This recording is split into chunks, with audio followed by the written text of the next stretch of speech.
America world health organisation WHOயிலிருந்து விலகியது என்பது உங்களுக்கு தெரியும். இப்போது அர்ஜென்டினாவும் WHOயிலிருந்து விலகியுள்ளது. அவர்கள் ஒவ்வொரு ஆண்டும் கட்டாயமாக $1 மில்லியன் நன்கொடையாக வழங்குகின்றனர். தொடர்புடைய திட்டங்களுக்கு ஒரு முறை கூட ஒரு வருடத்தில் தோராயமாக 20 முதல் 25 மில்லியன் டாலர்களுக்கு மேல் அவர்கள் கொடுக்கின்றனர்.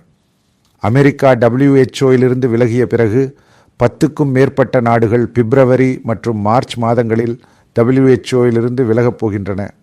WHOவின் விஷயம் முடிந்துவிட்டது. இது தொடர்பான மிக முக்கியமான சில செய்திகள் வருகின்றன.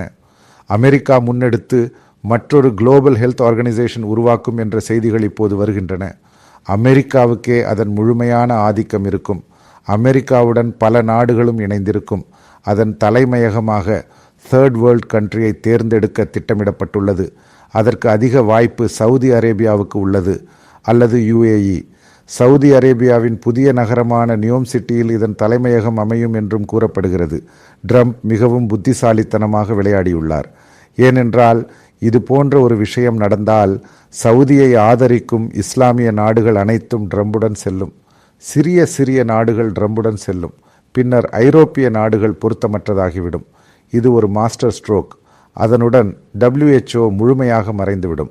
முதலில் அமெரிக்கா விலகியது. அப்போதே அது தோராயமாக முடிந்துவிட்டது. இப்போது சவுதி தலைமையகமாக புதிய அமைப்பு வருவதால் இந்த சிறிய மற்றும் பெரிய நாடுகள் அனைத்தும் அதை ஆதரிக்கும். பின்னர் WHO என்று சொல்லப்படும் விஷயமே இருக்காது. USAID தொடர்பான இத்தகைய விவாதங்கள் நடக்கின்றன. இது தேர்ட் வேர்ல்ட் கண்ட்ரிக்கு செல்கிறது. அங்கு நிதி சென்று முடிந்தால் அங்குள்ள தீவிரவாதிகள் மற்றும் இஸ்லாமிய தீவிரவாதிகளுக்கு இதனால் பயனுள்ளதாக இருக்கும். இவர்களுக்கு மாத சம்பளம் கொடுத்து பல திட்டங்கள் உருவாக்கப்படுகின்றன. அதாவது போலி NGOகள் உருவாக்கி நிதியை அடித்து மாற்றும் நிகழ்ச்சி இது. அதிலெல்லாம் மாற்றம் ஏற்படும். அமெரிக்காவுக்கு இப்போது கிடைப்பதை விட அதிகமான மரியாதை இஸ்லாமிய நாடுகளில் இருந்து கிடைக்கும் என்பது உறுதி. அமெரிக்கன் ஏட் என்றாலும் நிதி பட்டினி நாடுகளுக்கு செல்கிறது. பல நோய்கள் தொடர்பான பல ஆராய்ச்சிகள் மற்றும் திட்டங்கள் WHO உள்ளன.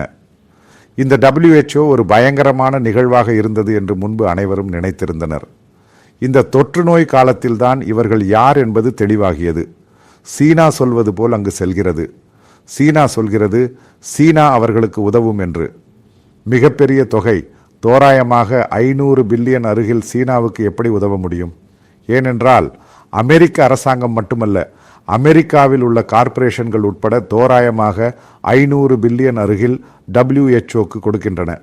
அப்பொழுது இந்த தொகை அனைத்தும் புதிய அமைப்புக்கு, அதாவது சவுதிக்கு வந்துவிட்டால் சவுதியின் படம் அங்கு மாறும். அதாவது ஹார்ட்கோர் இஸ்லாம் என்ற நிகழ்வே மாறும். சவுதி அரேபியா அடுத்த உலக கோப்பையை ஹோஸ்ட் செய்ய போகிறது. சவுதி அரேபியா ஒரு பெரிய மாற்றத்தை நோக்கி செல்கிறது. கடுமையான மத சட்டங்கள் அனைத்தையும் மாற்றியுள்ளனர். அனைத்து மக்களுக்கும் அனைத்து மதத்தினருக்கும் வழிபாட்டு தலங்களை தொடங்க அனுமதிக்கப்பட்டுள்ளது. அதாவது சவுதி அரேபியா மிக வேகமாக மாற்றம் செய்கிறது.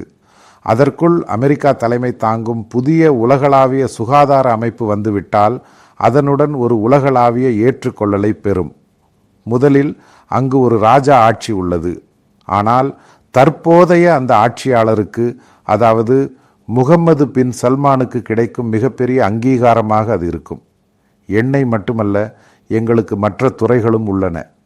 அமெரிக்காவில் உள்ள பல பல்கலைக்கழகங்களின் வளாகங்கள் இந்த புதிய நகரத்தில் தொடங்குகின்றன.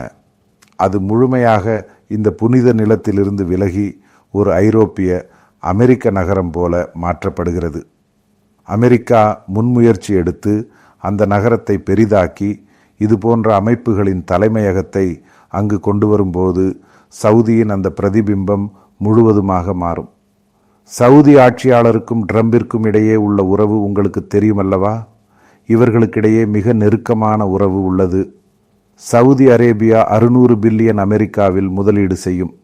அப்போது ட்ரம்ப் கூறினார், அது போதாது, முதலீடு 1 ட்ரில்லியன் ஆக வேண்டும். அதேபோல் கச்சா எண்ணெயின் விலையை குறைக்க வேண்டும். முன்பு பைடன் கச்சா எண்ணெயின் விலையை குறைக்க கூறிய போது சவுதி முழுமையாக மறுத்தது. ஆனால் ட்ரம்ப் கோரிய போது அவர்கள் மௌனமாக இருந்தனர். காரணம், அவர்களுக்கிடையே தனிப்பட்ட உறவு உள்ளது.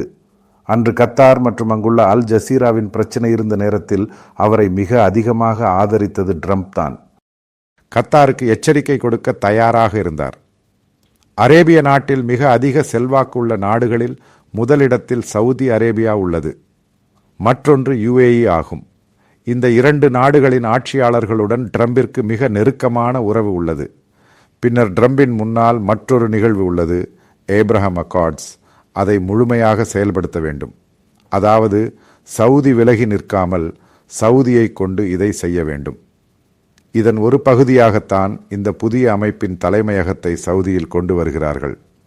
இதனுடன் தொடர்புடையதாக சவுதி இஸ்ரேலுடன் நட்புறவு கொள்ள வேண்டும். இந்த வழியில்தான் இதன் விவாதங்கள் நடக்கின்றன.